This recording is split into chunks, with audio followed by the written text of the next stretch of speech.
Bonjour, depuis toujours, l'une des particularités des professionnels du BTP reste leur mobilité.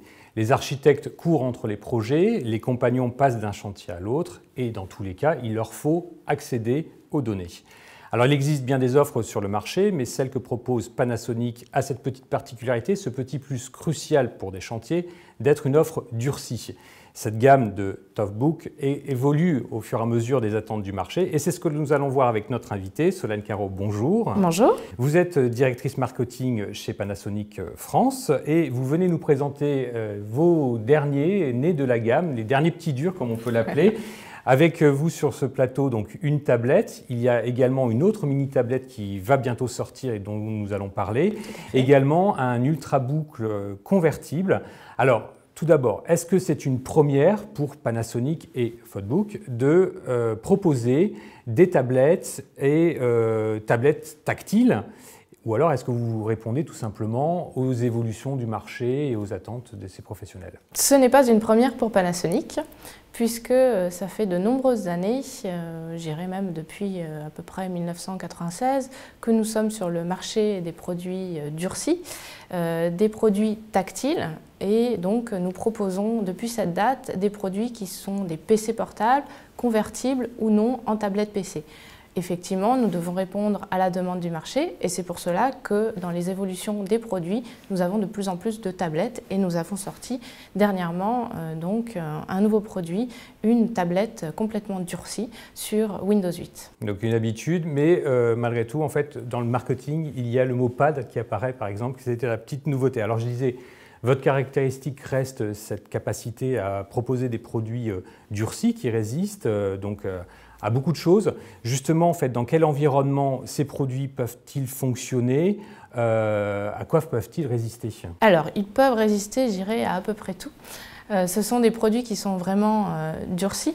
Donc, effectivement, nous avons un produit qui résiste à des chutes de plus d'1 mètre, donc 120 cm pour être très précise, selon les normes, puisqu'il y a des normes à respecter dans le domaine du produit durci.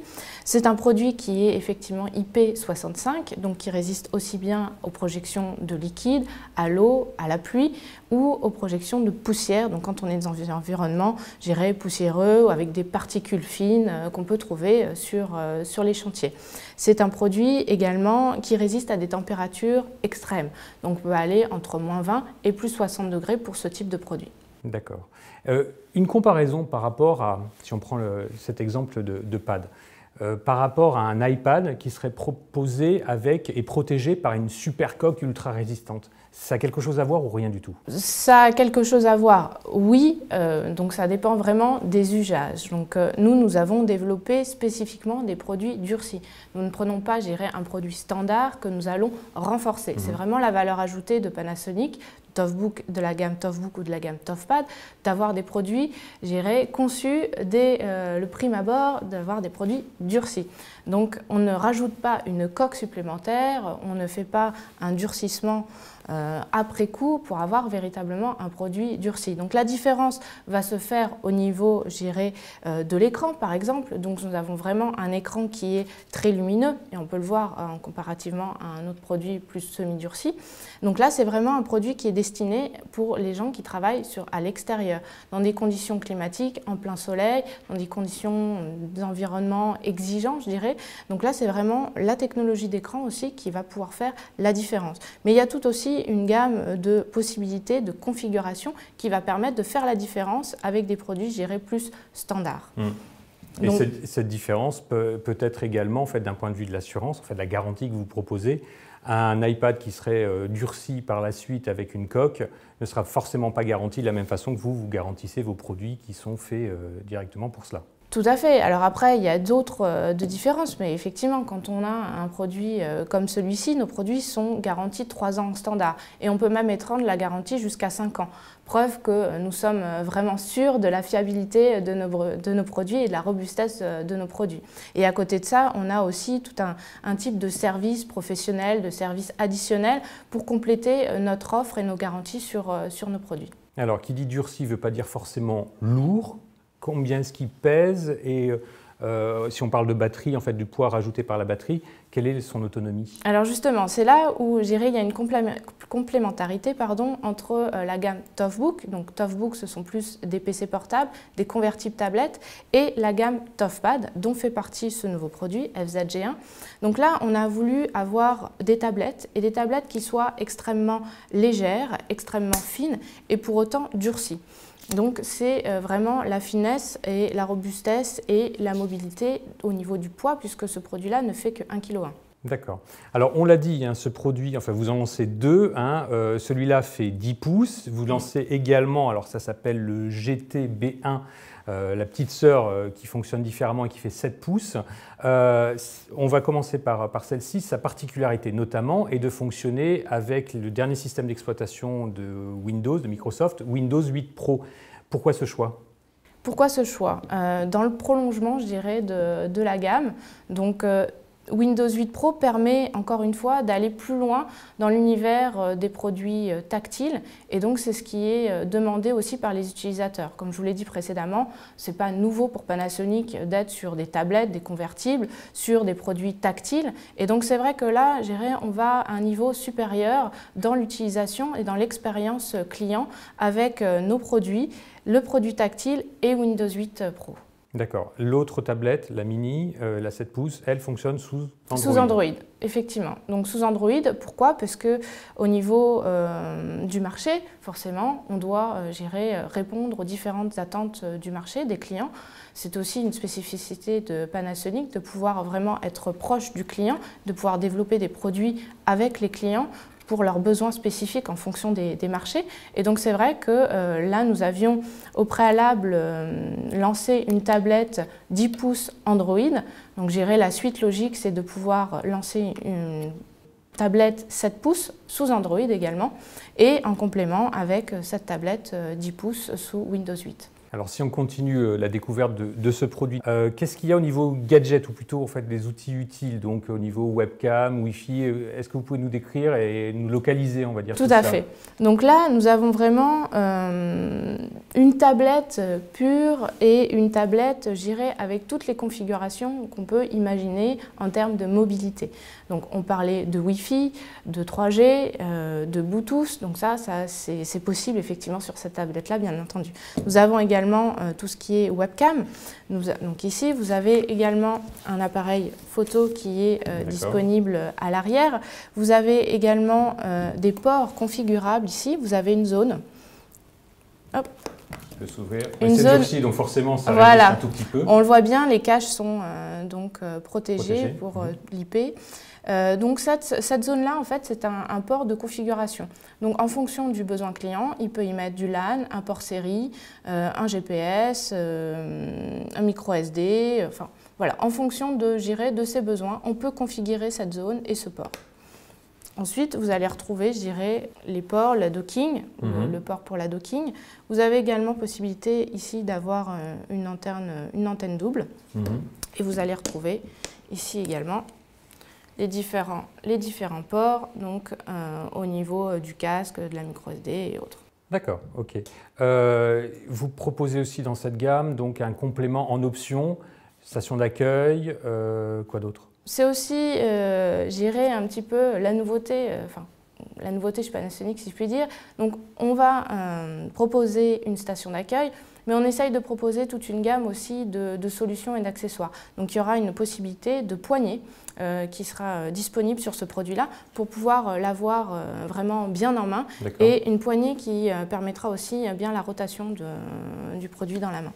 Donc il y a toute une solution aussi de portage, de sacoche et autres en fonction, encore une fois, du besoin du Et d'antenne secondaire pour le véhicule, par exemple? Voilà, tout à fait. Après, il y a des stations d'accueil qui vont être plus spécifiques pour les intégrations véhicules, par exemple, sur des chariots élévateurs, sur des engins qui vont sur le terrain, enfin les engins de travaux publics. Donc ça aussi, ce sera disponible sur ce produit-là. D'accord. Alors côté prix, date de commercialisation, est-ce qu'on peut... Donc ça va sortir bientôt?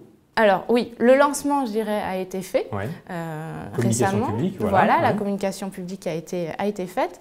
Concrètement, le produit sera disponible, je dirais, fin avril, au mois d'avril, chez les réseaux de distribution classiques chez Panasonic. Celui-ci sera proposé à un peu plus de 2100 €, et donc il s'appelle, il faut le repréciser, le FZ-G1. Tout à fait. Et l'autre, le 7 pouces. Le JTB1. JTB1, tout à fait. En mars, et à quel prix? En mars, on sera à moins de 800 €. À moins de 800 €. Alors, on continue la découverte avec un autre produit qui s'est éteint, qui s'est mis en veille, comme quoi c'est bien aussi. C'est donc une autre solution qui a un look aussi très à la mode, puisqu'il s'agit d'un ultrabook convertible.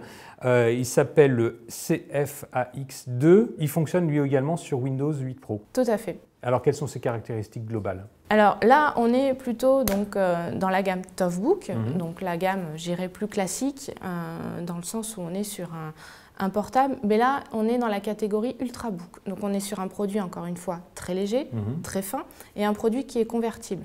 Donc on peut l'utiliser à la fois en tablette, à la fois, je dirais, en mode tente, on le voit de temps en temps sur le marché, et à la fois en PC portable classique. Donc c'est vraiment un produit qui est utilisation multimode, à la fois au bureau ou sur le terrain.